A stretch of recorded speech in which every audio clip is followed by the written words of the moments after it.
Let's do a 2022 year in review and look back at the year and all the shit that 2022 was a year like no other. As political shakeups took the global stage, we were reminded of the power of the ballot box. Yeah, so powerful that like fascism was elected in Italy. It was so sick when a fucking fascist was elected. The power of the ballot box is such an awesome centrist take, right? Where it's just like, you know, bad things sometimes happen when you vote, and good things happen, and ultimately it's a thing that's happening, and you should always vote. It's an honor to stand before you today. Bro, foot soldiers, I don't know when Ethan is going to come on. Can you guys please calm down, okay? Love you guys, but like, I don't know, okay? I know you're missing out on juicy primo Ethan content because he's on hiatus, okay? They're on break. Please calm down.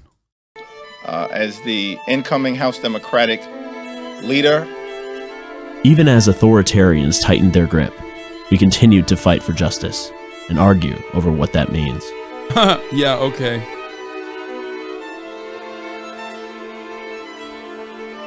When faced with war, we watched in horror as violence and hatred loomed. Doing this for a long time. I've been standing up against all the hate that I can for as long as I can, and I'm tired. This was their chance to go in and do what they were supposed to do, what they get paid to do by the people here in this community with our tax dollars. They made more than just a few mistakes. As a nation, we have to ask, when in God's name are we going to stand up to the gun lobby? Calls for gun legislation became louder. We learned that there's power in protest.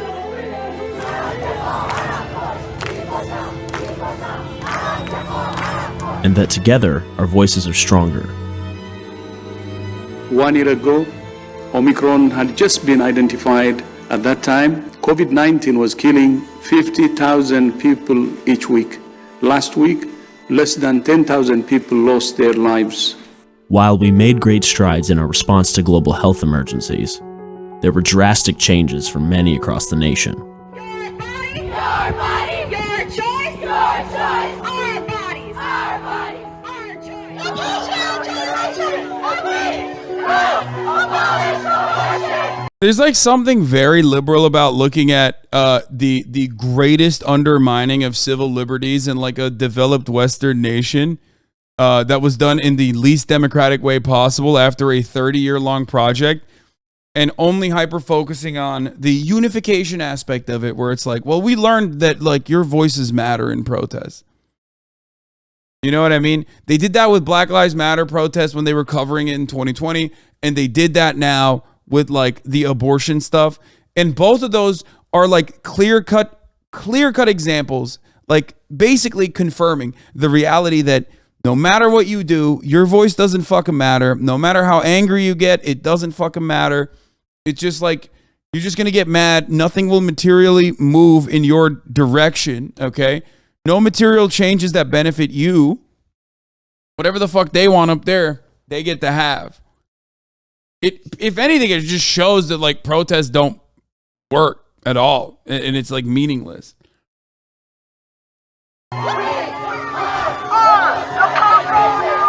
I have 3 messages regarding the persistent assault on women's rights. Not here, not now, not ever. We continued to grapple with a fragile economy and a shakeup in the future of currency. This morning, we unsealed an 8-count indictment charging Samuel Bankman-Fried, FTX's founder. Weavy said, nah, I definitely abort this ugly motherfucker. Yeah, bro. If that's your fetus, that shit's deletus, okay? Nope, get that shit out of here, dude. Look at how ugly that thing is, bro. Come on. You want to really walk around with that ugly ass thing reminding everybody how ugly you are? You know what I mean? You're not even there, and they're going to know how ugly you are. They're going to look at your fucking ugly ass baby and go, oh, damn, I bet that child's fucking parents are so gross. Yeetus that fetus, dude. Fetus deletus. With a series of interrelated fraud schemes that contributed to FTX's collapse. 2022 was a year in which we wrestled with both free speech and hate speech, and were reminded of the dire urgency. Yeah, we really wrestled with the free speech, with Elon Musk literally openly being like, free speech is when you give me $8. Please give me $8. This company is going bankrupt super soon.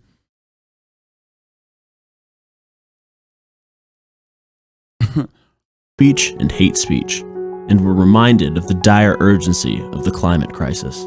We are still clearly moving in the wrong direction. The global emissions gap is growing. The 1.5 degree goal is gasping for breath. This year, as voices and images demanded our attention for better and worse. Do you find that Mr. Depp has proven, by clear and convincing evidence, that Ms. Heard acted with actual malice? Answer, yes. We cheered as records were shattered and legacies were cemented. Despite pushback, despite resistance, this year kind of sucked. Like, what the fuck? What a mid-ass year, bro. There wasn't like, the more I look at this, the more I'm like, nothing like really crazy really happened. And it was just more of the same shit that we knew was happening over and over again. You know what I mean? Why the fuck is Ukraine not in this? That's like, I mean, I guess they briefly covered it, but is Ukraine now ultimately the same as like Afghanistan, where they just like don't really even think about it now? It's just an afterthought. It's just something. It's just noise in the background. Wild. Because, like, no, you know that, like, Afghanistan continued on until 2020, or until this past year, right? And until 2021. So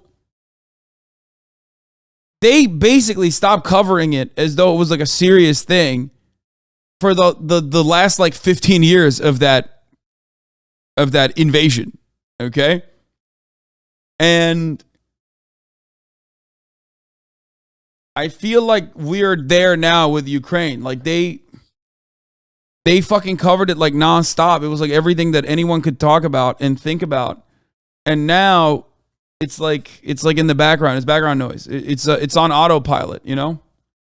2022 was a year in which we persisted. It has taken 232 years for a Black woman to be selected to serve on the Supreme Court of the United States.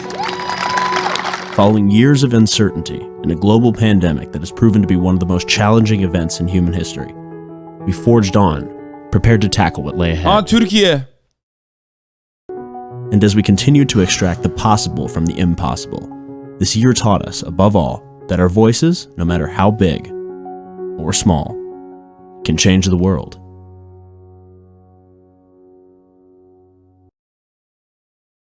God, liberals, man, they're the fucking worst. I swear to God.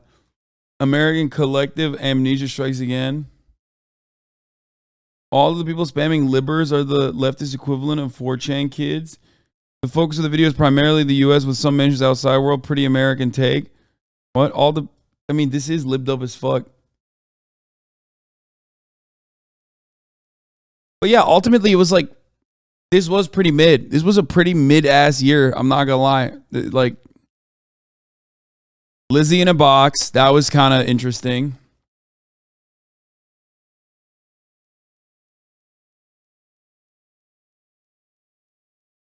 How should they cover protests without making these causes sound hopeless?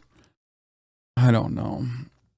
I mean, the way I do it, it's completely understandable. How the mafia took control of Italian food? Wait, what the fuck is this?